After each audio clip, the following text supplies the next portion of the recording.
ये यकीनन बहुत खुशी की बात है कि भिवंडी शहर के तलबा, जिसमें से एक खातिर खा तादाद उर्दू मीडियम के तलबा की भी है, उन्होंने नीट के इम्तिहान में इस साल बहुत अच्छी नुमाया कामयाबी हासिल की है।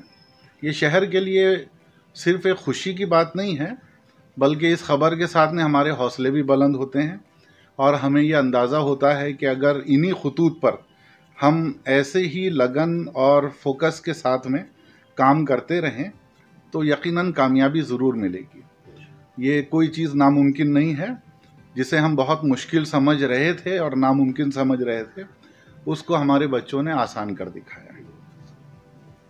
तो इस सिलसिले में जो हमारे आने वाले बच्चे हैं, उसमें वो तलबा भी जो अभी 11वीं जमात में हैं, जो अभी 10वीं में हैं या जो 9वीं जमात में हैं, मैं उन सब से जो पहली बात कहना चाहता हूँ नीट के इम्तिहान के ताल्लुक़ से, वो ये है कि नीट के इम्तिहान को आप आसान न समझें। पहले ये तय कर लें, ये समझ लें कि ये एक मुश्किल काम है।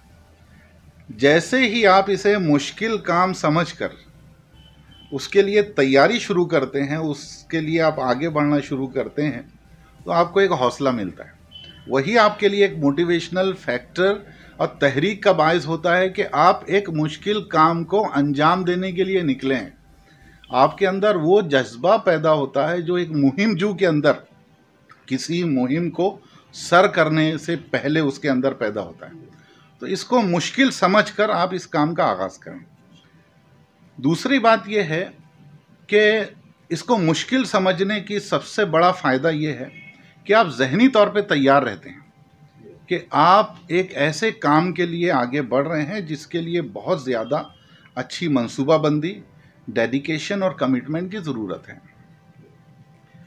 दूसरा एक बड़ा फ़ायदा ये है कि जो ड्रॉप आउट होता है, हम आसान समझ के किसी काम को शुरू करते हैं, लेकिन शुरू करने के बाद अंदाज़ा होता है कि भाई जितना हम आसान समझ रहे थे ये उतना आसान नहीं है, और हम उसको छोड़कर चले जाते हैं। हमारे यहाँ पर नीट के अंदर तलबा की कम कामयाबी का जो तनासुब है, उसका एक बड़ा सबब ये है कि हमारे बच्चे बड़ी तादाद में तो इसके लिए शिरकत करते हैं और तैयारी का आगाज़ भी करते हैं, लेकिन ड्रॉप आउट रेशो इसमें बहुत ज़्यादा है। मिसाल के तौर पर अगर 100 बच्चों ने तहिया किया है कि भाई उनको नीट की तैयारी करनी है, तो 1 साल या 2 साल के अंदर सिर्फ 100 में से 10 बच्चे ही रह जाते हैं जिन्होंने बाकायदा फोकस के साथ में साल भर या 2 साल उसकी तैयारी की हो, सिर्फ 10। उन 10 में से 4 बच्चे या 6 बच्चे कामयाब होते हैं। इसका मतलब यह है कि अगर उन 10 में से शुमार करें आप, तो कामयाबी का जो रेशो है वो 60-70% होता है, जो कि गैर मामूली है। लेकिन आप अगर आगाज़ करने वालों बच्चों से उसका मुकाबला करें तो वो सिर्फ 5-7% है। तो इसका मतलब ये है कि ज़रूरत इस बात की है कि आपने जिस काम का आगाज़ किया है उसको आप तकमील तक पहुंचाएं, उसमें आप लगे रहें, उसमें आप टिके रहें। यही मेरा दूसरा पैगाम है कि इसमें ज़िद की ज़रूरत है। ज़िद, हर हाल में लगे रहना। होता यह है कि मुश्किल होने की वजह से जब बच्चे टेस्ट देना शुरू करते हैं तो नंबर कम आते हैं या बहुत सारी चीज़ें ऐसी आती हैं वो कर नहीं पाते, तो फिर वो छोड़ देते हैं। इसलिए वो ज़हनी तौर पे तैयार रहें। कैसे हो सकता है? इसके होने का एक आसान तरीका ये है कि जिसे हमने मुश्किल कहा है उसको आसान कैसे बनाया जाए।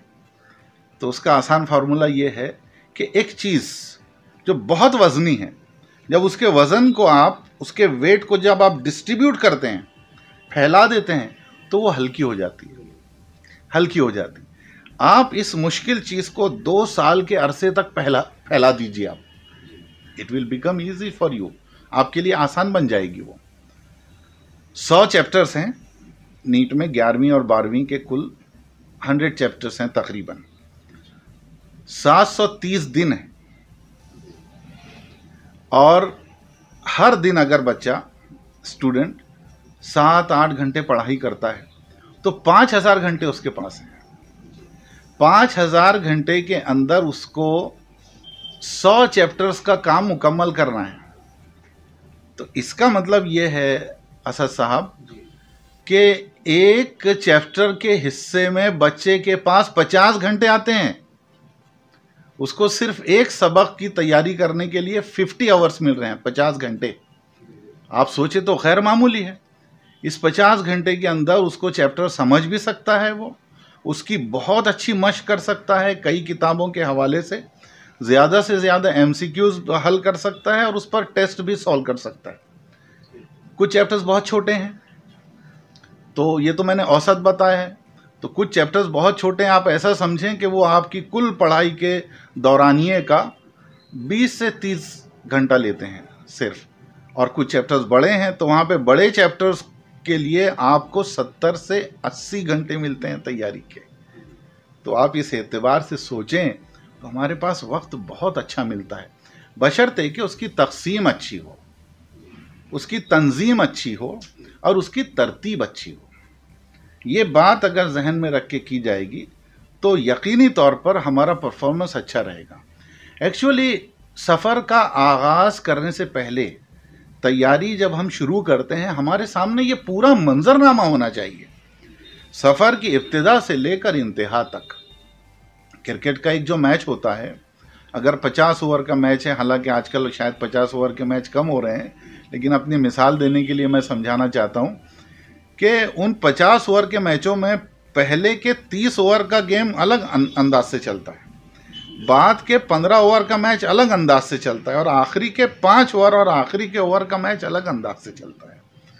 लेकिन कैप्टन जो है उसके जहन में वो पूरा मंजरनामा होता है कि वो किस तरह से एक टारगेट तक पहुंचेगा। तो आप भी अपनी ज़िंदगी के और नीट के इम्तिहान के कैप्टन हैं, आपके सामने भी वो पूरे जो 5000 घंटे हैं उसका मंजरनामा होना चाहिए कि आप आपकी पढ़ाई को किस तरह से आगे लेकर चलेंगे। इसमें मैं चौथी बात जो ऐड करना चाहता हूँ वह है बुनियाद की। असल में कहाँ दिक्कत पेश आती है, हमारे बच्चों के, अक्सर बच्चों के जो बेसिक्स हैं फिज़िक्स के, केमिस्ट्री के, बायोलॉजी के, हालांकि नीट के इम्तिहान में मैथ्स का पर्चा नहीं है, लेकिन मैथ्स की भी बुनियाद की बहुत ज़रूरत होती है।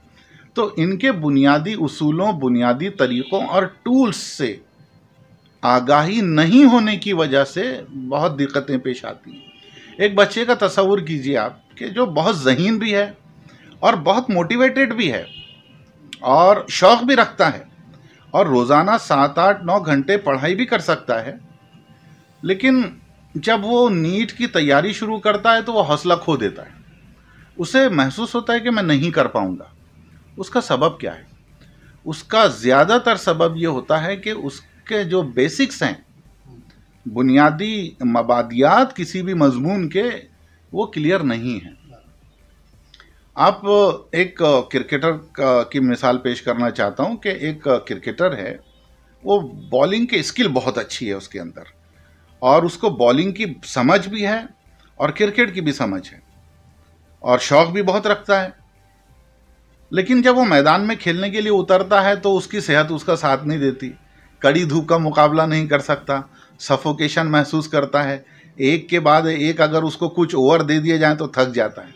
तो जाहिर बात है कि तमाम तर सलाहियत और शौक़ और जज्बा सब होने के बावजूद वो एक कामयाब क्रिकेटर और बॉलर नहीं बन सकता और उसका कोच उसे मशवरा देगा कि पहले आप अपने स्टेमिना पर और सेहत पर काम कीजिए। जैसे ही वो अपने सेहत और स्टेमिना पर काबू पा लेगा, वो सारी चीज़ें उसके लिए आसान हो जाएंगी। हमारे बच्चों के लिए भी मैं ये कहना चाहता हूँ कि अगर आप में शौक़ है, आप वक्त भी दे सकते हैं, आप मेहनत भी कर सकते हैं सब, लेकिन अगर आपके मबादियात कमज़ोर हैं, आपके बेसिक्स वीक हैं, तो हम आपसे कहेंगे कि आप पहले वक्त निकाल के अपने बेसिक्स पर काम करें आप, वगरना सब कुछ होने के बावजूद फिर आप बहुत अच्छी कामयाबी हासिल नहीं कर सकते। बेसिक्स कहाँ से शुरू होता है? बहुत सारे असातिज़ा कहेंगे कि 5th स्टैंडर्ड से होता है, कोई कहेगा 8 से। मैं इसको बहुत दायरे को मुख्तसर करके ये कहना चाहता हूँ कि कम से कम 9वीं और 10वीं जमात की जो किताबें हैं और NCERT की बुक्स हैं, उस पर बच्चे का काबू आ जाना चाहिए। आजकल ये बहुत अच्छा है कि कुछ पब्लिशर्स ने 9th और 10th का सिलेबस कंसाइज बेसिक्स के एतबार से, एक फाउंडेशन कोर्स के एतबार से या ब्रिजिंग कोर्स के एतबार से बनाया हुआ है। बच्चों को वो देखना चाहिए ताकि उनके मबादियात जो हैं वो अच्छे हो जाएं। देखिए आप, बहुत सारे बच्चे जो हैं वो कम मेहनत के बावजूद अच्छी कामयाबी हासिल कर रहे हैं, और बहुत सारे बच्चे 10, 12, 15 घंटे पढ़ाई करने के बाद भी वैसी कामयाबी हासिल नहीं कर रहे हैं। आपने कामयाब तलबा का इंटरव्यू लिया है, आपको इस बात का बखूबी अंदाज़ा है कि बहुत सारे बच्चों ने, मुझे यकीन है, आपसे ये कहा है कि 7 से 8 घंटे पढ़ाई करते हैं। कोई ज़रूरी नहीं है कि आप 12, 15, 14 घंटे पढ़ाई करें। इस्तिक़लाल के साथ, मुस्तकिल, ईद हो, बकरीद हो, 12 रबीउल अव्वल हो, रमज़ान हो, घर में शादी ब्याह हो, आपकी रोज़ाना 7 घंटे वाली गिनती अगर आपने पूरी करने की कसम खा ली है तो यूँ समझ लीजिए कि नीट में आपकी कामयाबी इंशाल्लाह यकीनी है। हमारे यहाँ पर ऐसे भी बच्चों की मिसालें हैं कि जिनके घर पर मैयत हुई है, लेकिन उसके बावजूद भी उन्होंने कोशिश की है कि अपनी इस 5-7 घंटे की गिनती को पूरी करें। तो ये बहुत बड़ी बात है, ये कुर्बानी देनी होगी हम लोगों को। मैं अगली बात ये कहना चाहता हूँ कि इसमें हमारे बच्चों को नीट में अच्छी कामयाबी हासिल करने के लिए एनसीईआरटी के साथ में जो है रिश्ते को बहुत मजबूत करना होगा, एनसीईआरटी की किताबों को। तो 9वीं जमात से आप एनसीईआरटी की किताबें पढ़ें तो बहुत अच्छा है, क्योंकि हमारे स्टेट बोर्ड का सिलेबस में और एनसीईआरटी के सिलेबस में पहले बहुत ज़्यादा तफाउत था। उस तफाउत को हमारी महाराष्ट्र की बोर्ड ऑफ स्टडीज़ ने उस तफाउत को बहुत कम कर दिया, लेकिन अभी भी वो तफाउत है। तो जो बच्चे एनसीईआरटी की किताबों के रब्त में होते हैं वो बेहतर कामयाबी हासिल करते हैं। एनसीईआरटी की किताबों के लिए एक अच्छी खबर ये है सब बच्चों के लिए कि वो उर्दू में भी दस्तयाब हैं। जो बच्चे नीट का इम्तिहान उर्दू में देना चाहते हैं तो वो एनसीईआरटी की वेबसाइट पर जाकर वहाँ पर वो फ़ोन नंबर हासिल करके उर्दू की किताबों का वो ऑर्डर दे सकते हैं वहाँ पर। और अगर नहीं तो फिर कम से कम वहाँ से वेबसाइट पर से पीडीएफ जो है वो डाउनलोड कर लें आप, और पीडीएफ का प्रिंट आउट लेकर उस पर से पढ़ाई करें। लेकिन 2 मरतबा, 3 मरतबा, 5 मरतबा या 10 मरतबा आपको एनसीईआरटी की किताबें पढ़ लेनी है। एनटीए जो है, नेशनल टेस्टिंग एजेंसी, जो नीट का पर्चा तैयार करती है, वो सारे सवालात जो है वो एनसीईआरटी का जो तालाब है वो उसी के अंदर की मछलियाँ निकाली जाती हैं, बाहर से नहीं है। तो जिसने उस तालाब की पूरी सैर कर ली हो ना, उसको कोई फिक्र की बात नहीं। तो मैं ये मशवरा दूंगा हमारे बच्चों को कि सिर्फ 11th में आने के बाद नहीं, बल्कि पहले से 8वीं 9वीं जमात से जो है वो एनसीईआरटी की किताबों के साथ में जो है अपने रिश्ते को उस्तवार रखें। टेस्ट देने की आदत होनी चाहिए। बहुत सारे बच्चे पढ़ाई बहुत अच्छी करते हैं, खूब पढ़ाई करते हैं, लेकिन टेस्ट देने से डरते हैं क्योंकि मार्क्स कम आते हैं उनको, तो फिर वो घबरा जाते हैं। देखिए, ये जो इम्तिहान है ये सिर्फ इस बात का इम्तिहान नहीं है कि आपने कितनी पढ़ाई की है, बल्कि वो इस बात का भी इम्तिहान है कि 180 मिनट में आप 180 में से कितने सवालात हल कर पाते हैं, और जितने हल करते हैं उसमें से कितने सही होते हैं और कितने गलत होते हैं। तो इस चीज़ पर महारत हासिल करने के लिए आपको टेस्ट देने होंगे, और वो बार बार देने होंगे। तो उसकी मश्क बहुत ज़रूरी है। तो आप किसी ऐसे सिस्टम के साथ में जुड़ जाइए कि आप ज़्यादा से ज़्यादा टेस्ट दे सकें। एक और बात यह है कि नीट जो है ये इतना इसमें कंपटीशन सख्त हो गया है कि इसमें तजर्बे की भी ज़रूरत होती है। अब आप एक मरतबा रिपीट कर सकते हैं तजर्बा हासिल करने के लिए, लेकिन अपनी ज़िंदगी के कीमती 2, 3, 4, 5 साल जो है वो रिपीट करने के लिए देना और तजर्बा हासिल करने के लिए देना किसी तरह की अक्लमंदी नहीं है। तो मुनासिब यह है कि हम किसी तजर्बेकार सिस्टम से जुड़ जाएं, जहां से हमको नीट के हवाले से बहुत सारे टिप्स भी मिलें और तजर्बात का फ़ायदा पहुंचे। इसलिए किसी अच्छी कोचिंग क्लास के साथ में जुड़ जाना चाहिए। उसका एक फ़ायदा ये भी होता है कि वहाँ पर एक टेस्टिंग सिस्टम होता है, उससे भी आप जुड़ जाते हैं। एक आखिरी चीज़ ये मैं कहना चाहूँगा कि एसएससी बोर्ड के इम्तिहान हो या एचएससी हो या किसी भी तरह का बोर्ड का अगर इम्तिहान है, तो वो स्टूडेंट का कमिटमेंट होता है। लेकिन जब आप किसी भी कॉम्पिटिटिव एग्ज़ाम्स की बात करते हैं तो वो फैमिली कमिटमेंट होता है। वो पूरी की पूरी फैमिली जब किसी न किसी दर्जे में इन्वॉल्व ना हो जाए, शामिल ना हो जाए, बच्चा अच्छा स्कोर नहीं कर सकता। बच्चे की कामयाबी के अंदर उसके माँ का, उसके बाप का, उसके भाइयों का, घर के छोटे बच्चों का कंट्रीब्यूशन बहुत ज़रूरी होता है। शोएब जिस बच्चे ने टॉप किया है, उसके अभी नीट में 720 में से 720 मार्क्स हासिल किए हैं। उसकी सक्सेस स्टोरी में ये बात बहुत नुमायां तौर पर है कि उसकी माँ और उसकी छोटी बहन वो जो है अपना घर छोड़कर, अपना आबाई वतन छोड़कर 2 साल के लिए कोटा में शिफ्ट हो गए थे। तो this is nothing but a family commitment. और यहाँ खुद हमारे यहाँ पर भिवंडी शहर में ऐसी कई मिसालें हैं, कई मिसालें हैं। हर साल हमको नई मिसालें सुनने को मिलती हैं जब हम किसी बच्चे से बात करते हैं या उनके वालिदैन से बात करते हैं कि आपके बच्चे ने नीट में इतना अच्छा परफॉर्मेंस कैसे दिया। उनका जवाब होता है कि सर 2 साल से हमने कोई फंक्शन अटेंड नहीं किया।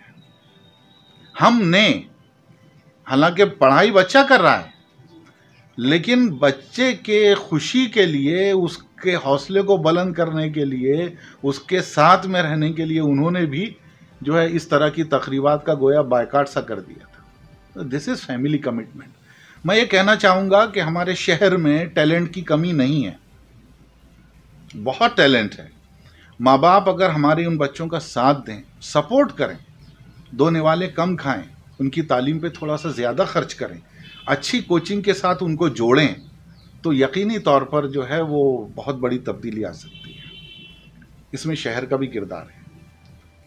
ये बात सब लोग जानते हैं कि हमारे यहाँ से हर साल कम से कम 150 बच्चे रोज़ाना आसपास के शहरों में, हालांकि 50 या 30 किलोमीटर का सफ़र है, लेकिन आने जाने में तकरीबन 3 से 4 घंटा सर्फ करते हैं। सख्त गर्मी, धूप और परेशानी और मौसम की सऊबतें बर्दाश्त करके वो सफ़र करते हैं और कोचिंग क्लास ज्वाइन करते हैं। हमारे शहर में इस तरह की कोशिश होनी चाहिए। हमारे बच्चे बहुत अच्छा कर रहे हैं और इससे बेहतर कर सकते हैं।